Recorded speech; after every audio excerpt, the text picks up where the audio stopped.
Hi and welcome back. What I want to do in this video is I want to talk about weight, and I want to talk about mass. And what I want to do in this video, and I think previously in this playlist I might have mentioned that weight and mass are very similar. And essentially, if you know, I don't know, I live in the United States, and if I go to the supermarket and say I'm buying apples or something, I'm going to weigh my apples. I'm going to weigh my apples. I'm going to, what I pay for the apples is essentially is based on how many pounds. Is how many pounds, or actually, you know what? I should write that. Going to write that out. Pounds is how many pounds of apples I might get. However, if I were to go to Europe or somewhere else where the metric system is used, if I was to go to Canada, and I were to do the same thing, if I were to buy apples, or if I were to go to a gym and want to weigh myself, and also, as we're going to see, if I was going to work in a chemistry lab, what I would be doing if I was weighing something, if I put something on a scale, or we're eventually going to we're going to call our scales balances, really, and you'll see that essentially the operation that's being done is very similar. But I would put something on a scale or a balance, and I would get my mass. I would get my mass in grams.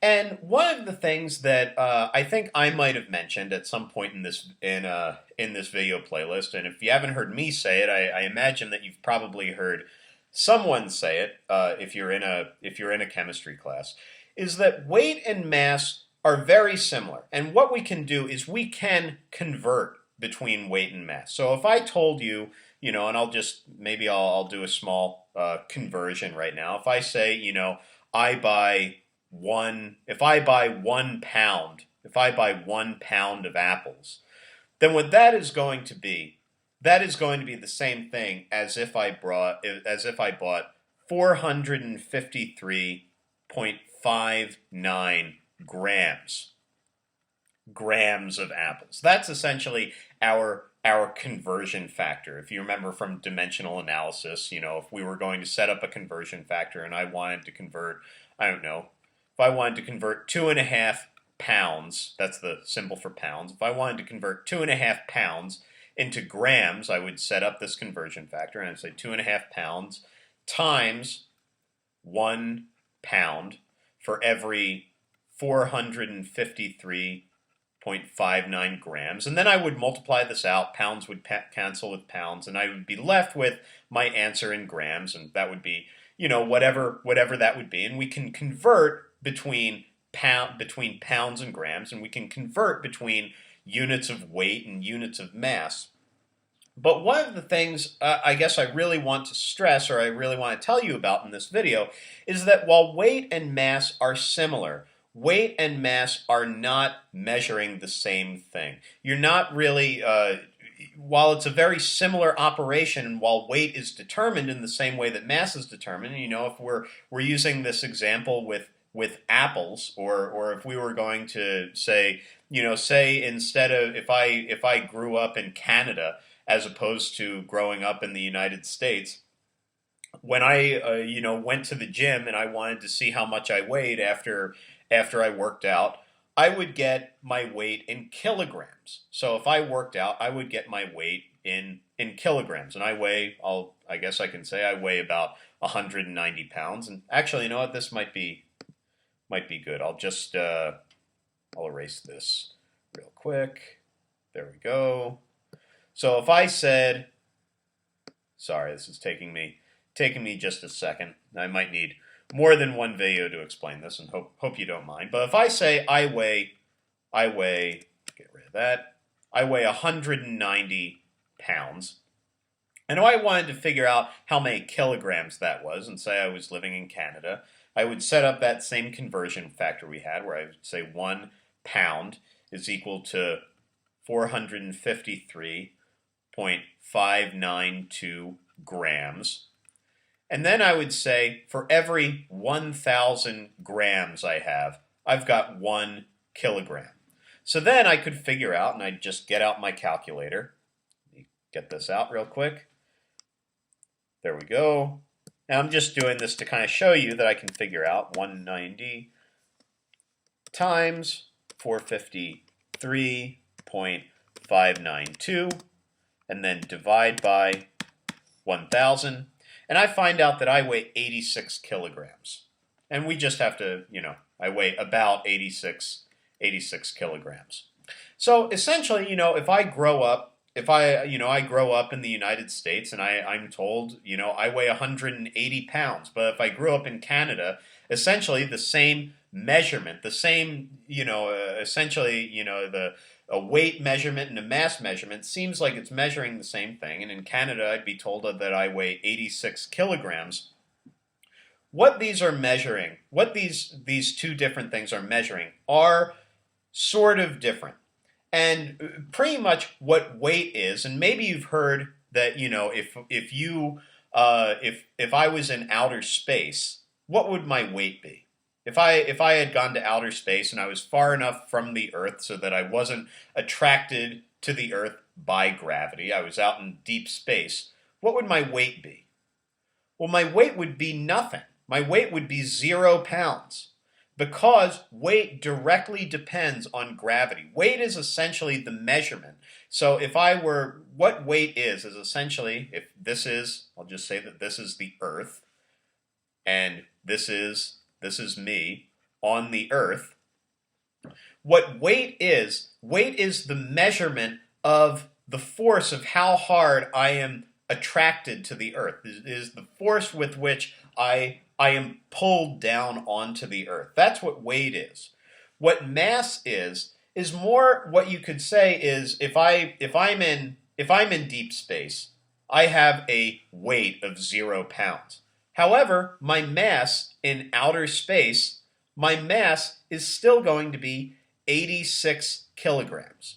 And so this is sort of I don't want to say it's such a difficult construct to think about, but it might be a little tricky to work your brain around a little bit. And it is going to be something that, particularly when we start dealing with gases, it's a good thing to have a good conception of how, even when I'm weightless and I'm far enough away from the Earth so that I'm not attracted by gravity back down to the surface of the Earth, how can I still have a mass? How, if Canada were out in deep space and if Canada had a land with no gravity, I could still have a mass. I would still have a mass of 86 kilograms.